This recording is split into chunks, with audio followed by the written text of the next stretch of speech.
कौन टे कहिए क्या बोलेंगे आप पब्लिक के लिए? पब्लिक के लिए मैं क्या कहूँगी, पब्लिक के लिए तो मैं यही कहूँगी, इरादे नेक हो तो मंजिल अपने आप मिल जाती है। ठीक है।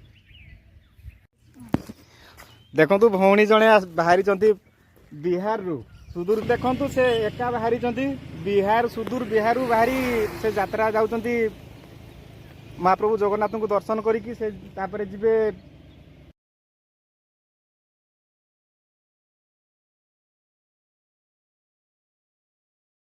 सपोर्ट करिए समस्ते। मु 12 ज्योतिर्लिंग 4 धाम से भ्रमण करी पुणी रिटर्न करेंगे साइकेल तो दीदी देखाई दूसरी छपरा बिहार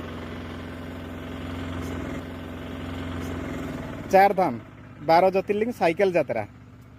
तो दीदी ना भी अच्छी ललिता माई लाइफ फेसबुक या यूट्यूब इंस्टा पेज सब 3टा पेज अच्छी तो फॉलो भी करदे।